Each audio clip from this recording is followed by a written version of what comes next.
we are cooked. I just watched this video talking about the comparison between artificial intelligence and the rise of social media, and how we had this point during the infancy of social media that we could have prioritized mental health and just outcomes that would work better for everybody. But instead, we prioritized engagement and we had advertisers as a part of it. And it just became a business, even though the writing was on the wall that if we did not get ahead of this, people's mental health would suffer. We would have a generation of people that are the most insecure, and depressed, anxious group of human beings that the world has ever seen. And that's what we got.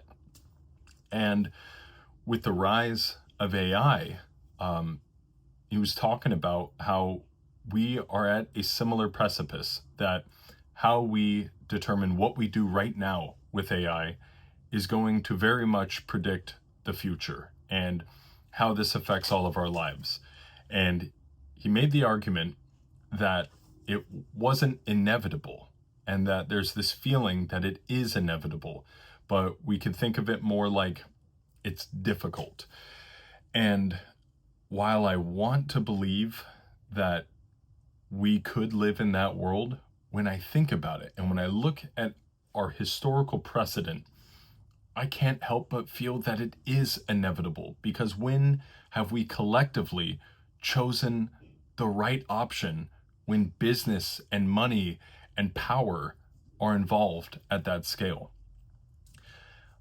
I then started thinking about the common person's ability to distinguish between artificial intelligence images and real life, and then beyond that, how to tell when someone is lying or not.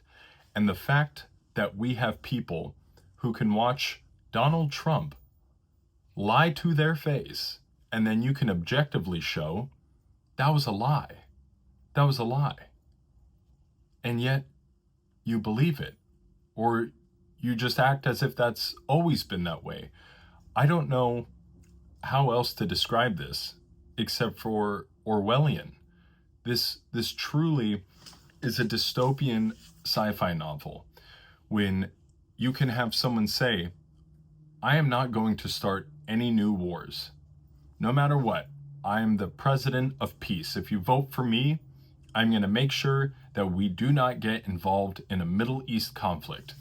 And people go, hell yeah, I like that, because that last conflict, 20 years plus, was awful. I lost friends and family. It was pointless. Hundreds of thousands, millions of people died. So I don't want to do that again. And then 6 months in, we're in an armed conflict with the Middle East.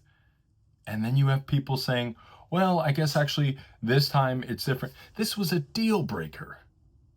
This was non-negotiable for you. And here you are bending over backwards to allow it to fit your narrative. So, and this isn't a tangent, this is important. When you take this group of people, on top of that, people that are religious, and quick side note, I'm a satanic atheist. I don't believe in God, I don't believe in the devil or demons or any of that stuff.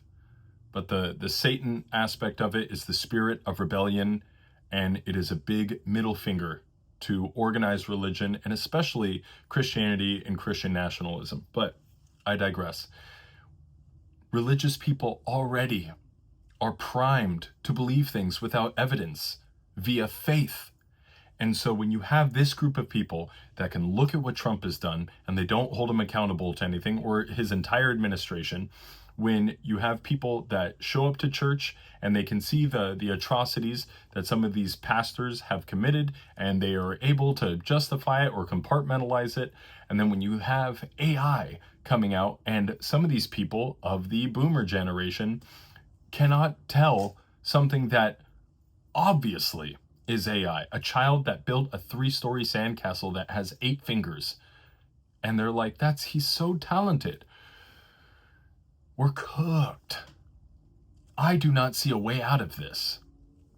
And this is my prediction that isn't so much a way out as it is what I think is going to happen.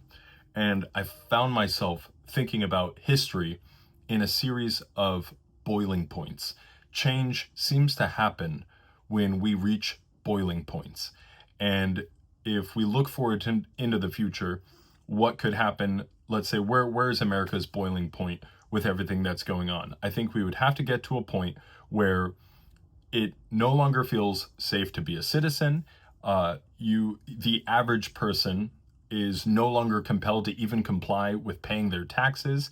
They feel like the police are out to get them. And I'm not ignorant to the fact that a lot of people already feel this way. But I'm saying en masse, when you get to that point, that's when we've hit our boiling point, and that's when the catalyst for change and things happen.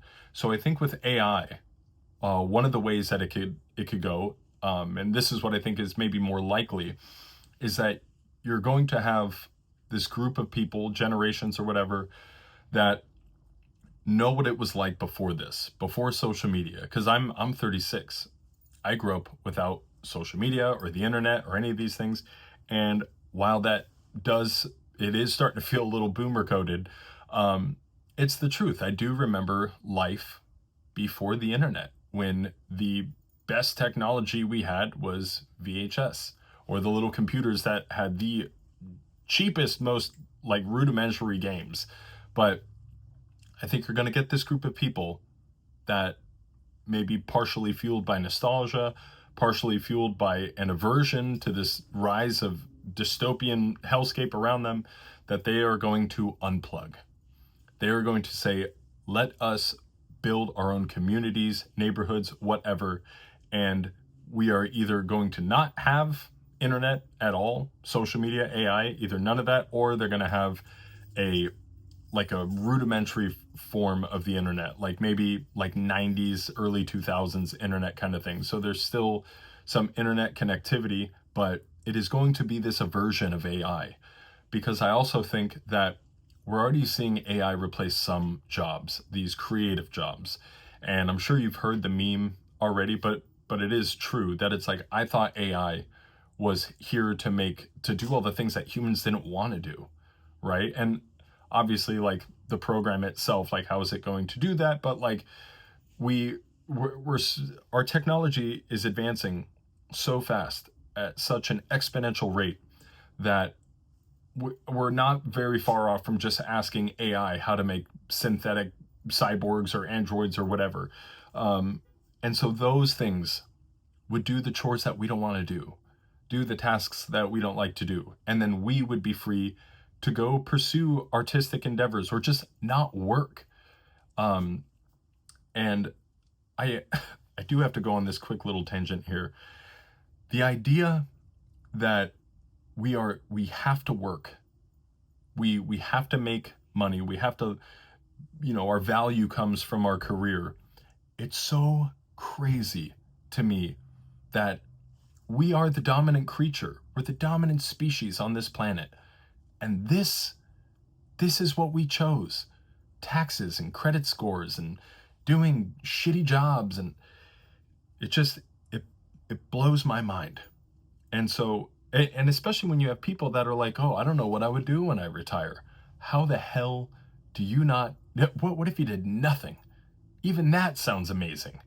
But anyway, I think that is the split that I see. Is I see this reversion back to a time before all of this. And I know that we tend to look at the past through rose-colored glasses, but if we start having people like sincerely lose their ability to make money, like, or their careers that they took out massive student loans for, and they went and got, and then that collapses because corporations just decide to hire AI or use AI instead of people, like, you just keep turning up the temperature and getting us closer and closer to this boiling point. And while it may not technically be inevitable, this world has not shown me any other alternatives, because we are living in the inevitable. every single day, it seems like the worst option is the path that we take. We have so many resources. We have all the resources we need in the world for this population of human beings and more. And don't take my word for it. Do your own research. Look it up. Cross-reference the facts. But instead, we live in a world where the acquiring of way more resources and money and power than you need is worshipped. It's praised as a virtue rather than being chastised as a defect in the human experience, in the human mind.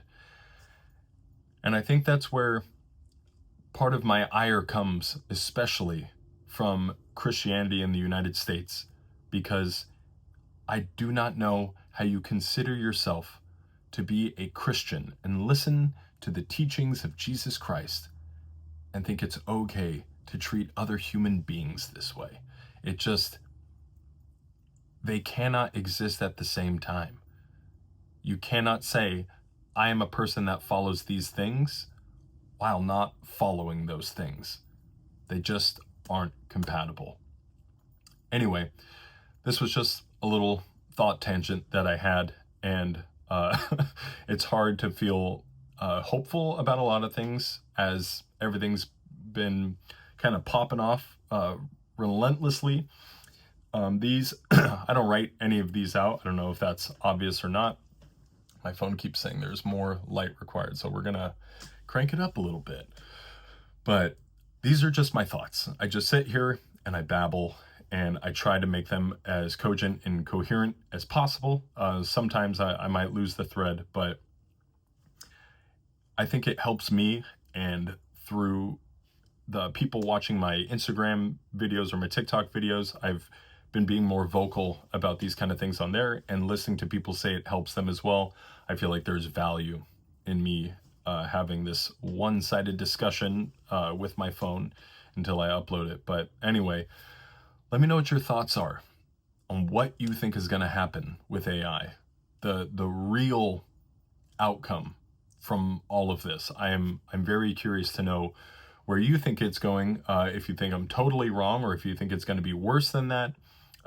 So let me know what your thoughts are.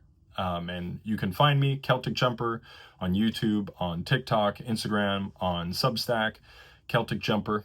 That's that. Love y'all so much. Mwah.